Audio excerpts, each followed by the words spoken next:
Um outro momento importante na história e que configura muito a realidade que nós vivemos hoje é aquele processo que durou décadas, que é usualmente conhecido como Guerra Fria.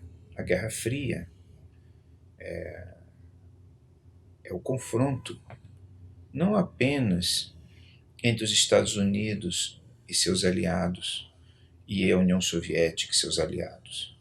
A Guerra Fria foi também um confronto ideológico entre dois modelos de sociedade que aparentemente eram os modelos vitoriosos da Segunda Guerra Mundial. Eu digo aparentemente porque a União Soviética, ela no pós-Segunda Guerra Mundial, estabeleceu o seu modelo econômico, social e político sobre as áreas do leste europeu que ela conquistou dos alemães e que serviu para os soviéticos como uma área de teste de um expansionismo socialista. Desde o primeiro momento, ficou claro, isso já era claro durante a própria Segunda Guerra Mundial, mas ficou claro depois que os Estados Unidos e a Inglaterra elas estabeleceram a divisão da Alemanha, que a Europa ficaria dividida não só entre potências vencedoras, mas também entre sistemas econômicos diferentes. O socialismo soviético se propunha a ser uma nova forma de gerir a riqueza e a produção de bens numa sociedade, se propunha como sendo um regime produtivo e distributivo num grau e numa qualidade muito diferente dos sistemas econômicos até então existentes no mundo. Em função disso, a União Soviética construiu regimes no leste europeu que acompanhavam essa mesma lógica, esse mesmo objetivo. E, em geral, esse era um sistema altamente concentrador de poderes na mão do Estado, que se tornava em graus variáveis, no caso da União Soviética, um proprietário quase absoluto, no caso dos estados socialistas do leste europeu, isso variava muito de lugar para lugar, mas um Estado muito forte, disciplinador da economia, na maior parte das vezes grande proprietário de fábricas e campo, né, e unidades agrícolas produtivas, uma burocracia estatal extremamente controladora, um regime que, com o tempo, isso vai ficar claro, embora não era tão claro para os simpatizantes desse regime fora, né, das áreas cercadas pelo que Churchill chamou de cortina de ferro, ou seja, as áreas socialistas, não era muito claro para quem estava fora, mas ali dentro era muito claro, era um regime extremamente coercitivo, ditatorial, e muito destruidor da intimidade humana. Né? Era um sistema que acreditava muito que a instituição familiar era obsoleta e que você tinha que criar uma nova forma de viver a intimidade, muito controlada por elementos ideológicos específicos. Esse sistema ele se considerou vencedor na Segunda Guerra Mundial e, em função do sucesso que ele aparentava ter, muitos outros países a Oriente acompanharam, o principal deles, a China, acompanhou esse tipo de modelo, que aparentemente permitia uma recuperação econômica muito rápida depois de um período de catástrofe social significativo, que era o caso da China, e isso teve efeitos também na Coreia e no Vietnã, e espalhou por outros países do mundo, tanto ao Oriente quanto ao Ocidente, uma série de expectativas sobre qual era o caminho para você construir uma sociedade ideal, uma sociedade utópica. Os que viviam dentro desses regimes logo se deram conta das fragilidades que esses regimes tinham, especialmente da União Soviética. Eles eram regimes que acreditavam seriamente que você podia construir uma sociedade igualitária, alterando determinadas características do ser humano. Uma sociedade onde as pessoas não tivessem ambições, uma sociedade onde não existissem diferenças entre os seres humanos, uma sociedade onde todos fossem e se vissem como iguais. O que vai acontecer é que os seres humanos continuavam sendo ali iguais a quaisquer outros seres humanos no mundo, o que significa que eram sociedades onde o poder se consolidou de uma maneira absurda, uma ditadura, e todos os vícios e todas as grandezas e misérias dos seres humanos continuaram existindo ali, mas de uma maneira extremamente esquizofrênica, nós diríamos assim, né? As pessoas eram seres humanos reais, mas que eram forçados a viver numa sociedade ideal que só existia na representação que o Estado fazia dela.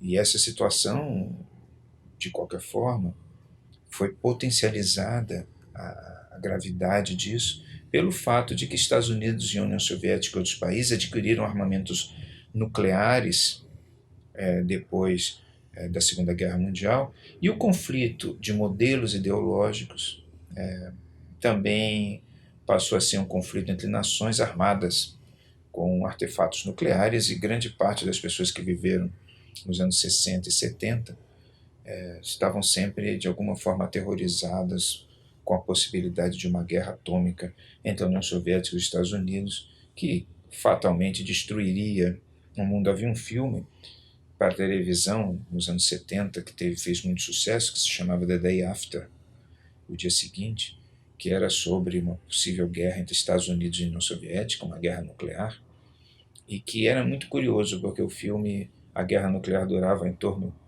de 20 minutos a 1 hora, mais ou menos, porque era o tempo dos mísseis intercontinentais atingirem os principais alvos nos Estados Unidos e na União Soviética, e logo após a catástrofe, era decretado um cessar-fogo. Então, as pessoas sabiam muito bem que a guerra nuclear ela não poderia acontecer. Mas os problemas que a União Soviética tinha, que eram muito graves, e ficaram claros porque o desmoronamento da União Soviética e dos Estados socialistas foi muito evidente, né? Foi muito claro, foi uma coisa muito natural. Os países chamados do mundo livre também tinham seus problemas. Os Estados Unidos tinham seus problemas raciais, os problemas graves, que eram problemas que a América não tinha conseguido resolver desde a época da Guerra Civil. E o período da Guerra Fria é um período onde os Estados Unidos, de qualquer forma, e o Ocidente, caminham também para resolver uma série de problemas internos, né? Em grande parte devido às pressões ideológicas que vinham dos países socialistas. Porque os países socialistas não resolviam propriamente os seus problemas, mas eles acusavam muito os problemas dos outros, né? E esse período, o período da Guerra Fria, é um período de grande ajuste nas sociedades ocidentais, nas sociedades democráticas, com relação aos seus destinos, aos destinos, né, das suas comunidades, enquanto comunidades de bem-estar, ou comunidades nas quais o coletivo tinha realmente uma importância, aonde as diferenças deveriam ser consideradas, onde as desigualdades deveriam ser minimizadas. Então, o período da Guerra Fria não é só um período de confronto entre países, um confronto entre sistemas, mas é um período de grande confronto entre perspectivas diferentes do que vem a ser a organização das sociedades. Né? O que a União Soviética e seus aliados colocavam era um futuro organizado em torno de um Estado poderoso e de individualidades reprimidas ou oprimidas. O que os países democráticos do Ocidente colocavam era um futuro marcado por uma sociedade que era bastante disfuncional, a sociedade democrática, mas onde a voz da sociedade poderia ser ouvida de quando em quando, e o indivíduo e a sua intimidade deveria ser preservada como instância criadora, instância básica a partir do qual a humanidade se desenvolve. Esse conflito, que poderia ter se transformado em conflito nuclear, mas nunca se transformou por razões óbvias, como o próprio filme mostrava, depois de 1 hora de combate era decretado cessar-fogo, porque não havia mais nada a ser destruído, tudo tinha sido destruído. Esse conflito ele vai terminar com a derrota da União Soviética. Uma derrota que, como era uma guerra fria, a sua derrota também foi fria. Não foi uma derrota propriamente militar, mas foi uma derrota marcada pelo colapso do modelo socialista, pelo colapso da sociedade que era entendida como sendo a sociedade ideal. Esse colapso ele vai ser marcado pelo desastre de Chernobyl, sobre o qual falamos aqui, que demonstrava a total inoperância do sistema socialista em gerar eventos de eficiência, pela reunificação da Alemanha, né? Eram dois modelos diferentes de sociedade, mas o modelo socialista colapsou totalmente, que vai ser seguido pelo colapso da União Soviética, um colapso súbito. Foi numa noite em que a bandeira da foice e o martelo foi arriada e a bandeira da Rússia foi novamente erguida.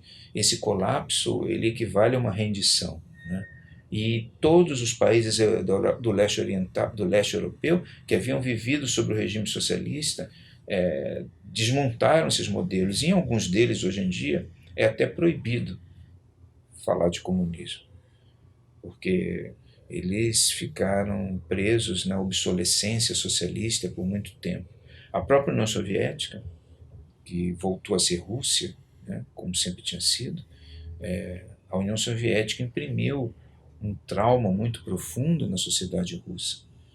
Não apenas a Segunda Guerra Mundial, evidentemente, foi traumática, mas as políticas de controle social, as políticas de Estado, tudo aquilo que foi realizado na Rússia em 3 gerações pelo socialismo, tornaram os russos bastante hostis a qualquer tipo de retorno a esse tipo de modelo. A vitória, a derrota da União Soviética não foi propriamente, quer dizer, a vitória dos Estados Unidos não foi, ao meu ver, propriamente a vitória de um modelo sobre o outro, mas foi principalmente a vitória da realidade sobre a utopia. Quer dizer, os países, as sociedades não são ideais. Os seres humanos também não são ideais, né? Eles vivem, erram, são falhos e os sistemas também. Mas o que não funciona é uma utopia que queira construir uma ordem social à revelia da realidade humana.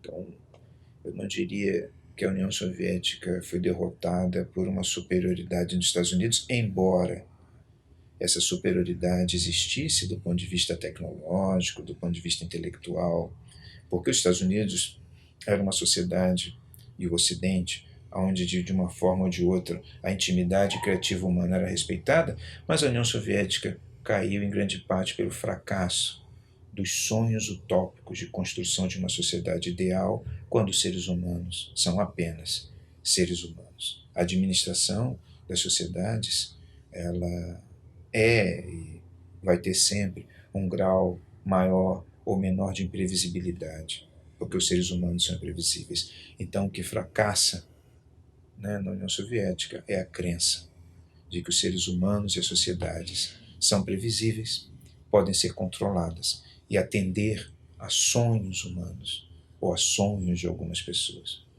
Então, a Guerra Fria ela é importante também e muito relevante para nós refletirmos sobre o peso, né, do pensamento utópico e do alinhamento humano diante da realidade das coisas.